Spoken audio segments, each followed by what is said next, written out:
L'introduction du tyran. L'histoire commence un lundi matin poussiéreux dans le village de Nord. C'était l'un de ces matins où le soleil se lève avec trop de confiance, comme s'il savait déjà que la disgrâce de quelqu'un allait devenir virale. Ce jour-là, Moussa, la légende vivante, la terreur du village, l'homme dont l'ombre seule suffisait à rendre les enfants sages, allait rencontrer le seul ennemi qu'il ne pouvait pas intimider, sa propre femme. Pour comprendre le désastre, il faut connaître Moussa. Il n'était célèbre ni pour sa richesse, ni pour sa sagesse, mais pour son talent à épouser des femmes douces et à les faire fuir. Sa première femme s'est enfuie après 2 mois. La deuxième a sauté par la fenêtre en pleine nuit. Quand la troisième et la quatrième sont parties, les villageois ont cessé de poser des questions. Moussa, lui, n'avait pas honte. Dans son esprit, il était le lion du village. L'arrivée de la femme mystérieuse. Puis arriva Fatou, l'épouse numéro 5. Elle venait d'un village si lointain que les gens disaient que même les chèvres là-bas avaient un accent différent. Fatou paraissait timide, calme, obéissante. Le match parfait pour un homme comme Moussa qui croyait que la soumission était un dû. Mais ce que Moussa ignorait, c'est que l'humilité de Fatou n'était qu'un rôle digne d'une actrice oscarisée. Dans son village natal, Fatou était une combattante redoutable. Ses poings étaient comparés au tonnerre des ancêtres. Pourtant, pendant 3 mois, elle a cuisiné, nettoyé et dit « Oui mon mari », laissant Moussa savourer l'illusion du pouvoir. Elle l'étudiait comme un chat observe un lézard avant de décider quelle partie croquer en premier. Le petit déjeuner fatal. Puis vint ce matin-là. Le matin qui allait réécrire le destin de Moussa. Il se réveilla avec cette arrogance que seuls les hommes stupides mangent au petit déjeuner. Il appela. « Femme. Où est ma nourriture? Tu veux que je meure de faim? » Fatou répondit calmement, « J'arrive. » Mon mari. Elle posa l'assiette doucement. Trop doucement. Moussa goûta à soupe, grimaça et frappa le bol qui vola à terre. Cette soupe est froide. Tu es stupide. Il faut que je te batte chaque jour pour que tu comprennes. Il se leva avec la confiance d'un homme marchant vers sa fin.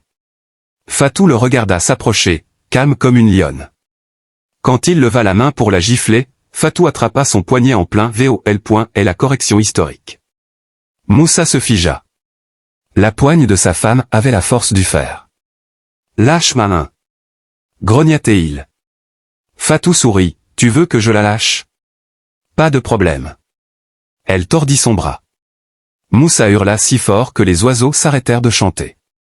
Avant qu'il ne comprenne ce qui se passait, Fatou lui envoya un coup qui le projeta contre le mur.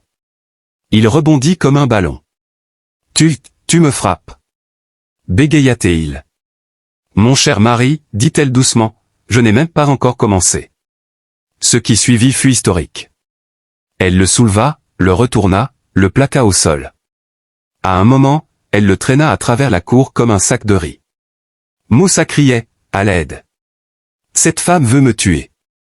Un voisin passa et demanda, Moussa. Ce n'est pas ainsi que tes autres femmes criaient. Quand Fatou donna le coup final, l'âme de Moussa faillit quitter son corps. Il s'écroula, raide. C'est alors que Fatou se mit à crier à tue-tête, jouant la comédie. Moussa. Es-tu mort? Venez voir votre mari. Oh mon Dieu! Le retour de l'hôpital et la nouvelle vie. Moussa reprit conscience à l'hôpital. Ses premiers mots furent pour demander où était sa femme. L'infirmière répondit, elle a dit de rentrer vite, vous n'avez pas encore balayé la cour. Moussa s'évanouit de nouveau. Quand il rentra chez lui, boitant comme un chevreau nouveau-né, tout le village de Nord était là pour regarder. Sa fierté était restée à l'hôpital. Dans la cour, Fatou était assise sur une chaise, jambes croisées, mangeant des arachides comme une reine. Bienvenue mon mari. Comment s'est passé l'hôpital? Bien. Murmura Moussa. Parfait. Entre à l'intérieur. J'ai du travail pour toi. Tu crois que je t'ai épousé pour la décoration? Va balayer la cour, lave les assiettes, et va chercher de l'eau. Moussa ouvrit la bouche pour protester. Fatou leva simplement un sourcil. Le même sourcil qui avait précédé la raclée. Moussa referma la bouche, prit le balai, et commença à balayer. Le lion était devenu domestique. L'humiliation publique. Les jours suivants furent un spectacle pour le village. On voyait Moussa porter une grande bassine d'eau sur la tête. On voyait Moussa laver le linge à la rivière sous les rires des femmes. Le pire jour fut celui du grand nettoyage du village. D'habitude, Moussa venait pour donner des ordres. Cette fois, il arriva chargé comme une mule, un râteau, un balai, une pelle et un seau. Les jeunes chantaient, Moussa le fort est devenu Moussa le boy. Au milieu du travail, quelqu'un cria, Fatou arrive. La foule s'écarta. Fatou marcha droit vers lui. Moussa, pourquoi es-tu debout?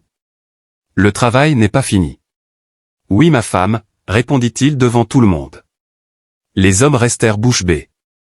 Les femmes applaudirent. À partir de ce jour, même les chèvres n'avaient plus peur de Moussa. Et la réunion et la morale. L'humiliation finale eut lieu lors de la réunion du village, sous le grand arbre. Moussa, autrefois bruyant, était assis au fond, essayant d'être invisible. Le chef demanda, qui peut diriger la sécurité? Quelqu'un plaisanta, donnez le poste à Moussa. Tout le monde éclata de rire.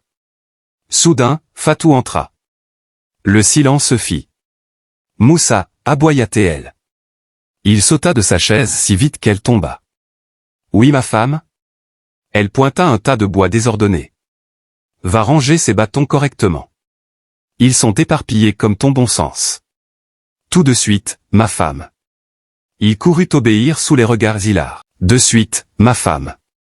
Il courut obéir sous les regards hilars du village. Finalement, Moussa changea. Il devint humble, calme et poli. Il apprit à respecter les autres. Fatou gagna le respect de tous, non par la tyrannie, mais parce qu'elle avait rétabli la justice. La morale de cette histoire. Peu importe la force d'un tyran, l'abus prospère dans le silence mais s'effondre face à la résistance. L'arrogance finit toujours par s'incliner devant la vérité. Et Moussa? Il ne leva plus jamais la main sur une femme, même pas en rêve.